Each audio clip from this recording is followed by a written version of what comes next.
যারা বিরোধী দল আছে, যাদের ক্ষমতা আছে, সিদ্ধারা আছে, তারা বিজেপি পার্টি।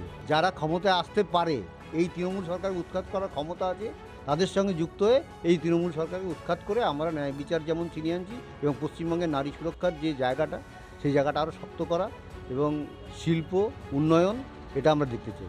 দুঃখ তো ভেতরে আছে, যন্ত্রণা ভেতরে আছে, কিন্তু আরও সেই যন্ত্রণাটা বাড়িয়ে দিচ্ছে।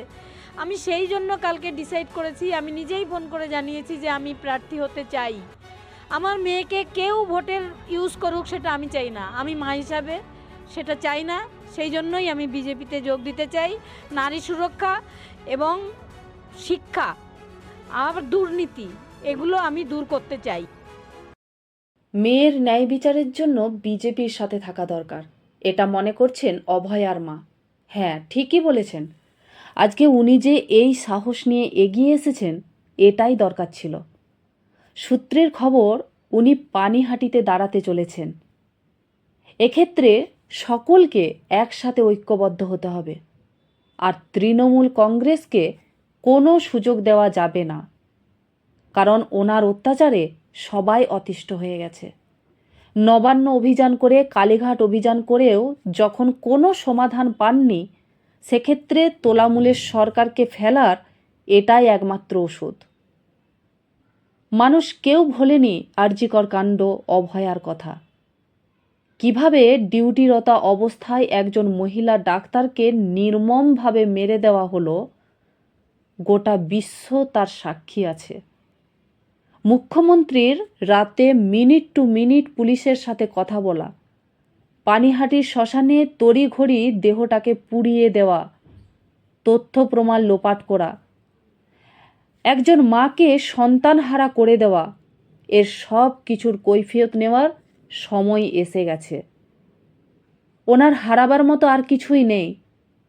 তাই চিন্তা করবেন না। যেখানেই প্রার্থী হিসাবে দাঁড়াচ্ছেন, সেখানেই মানুষ আপনার পাশে থাকবে। কারণ অভয়া শুধু আপনার মেয়ে নয়, সারা বিশ্ববাসীর কাছে ঘরের মেয়ে হয়ে গেছে। কাজেই হতাশ হবেন না। সমস্ত কষ্টের অবসান হবে, ন্যায় বিচারও আসবে। অভয়ার চোখে রক্ত ঝরা বিফলে যাবে না।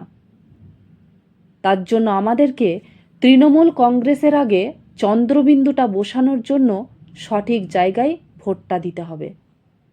এই ক্রিমিনালের রাজত্ব যাতে বন্ধ হয়, যাতে বিশুদ্ধ নিঃশ্বাস মানুষ নিতে পারে, তার জন্য আজ শাসকের বিরুদ্ধে সবাই প্রতিবাদ করছে, সবাই পথে নেমেছে।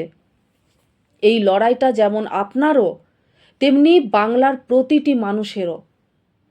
আর এতদিন পর্যন্ত আরজি করের কেসটা যেভাবে ধামাচাপা পড়ে আছে বা আটকে আছে, সময়ের পরিবর্তনে আবার হয়তো এক নিমেষে মোড় ঘুরে যেতে পারে।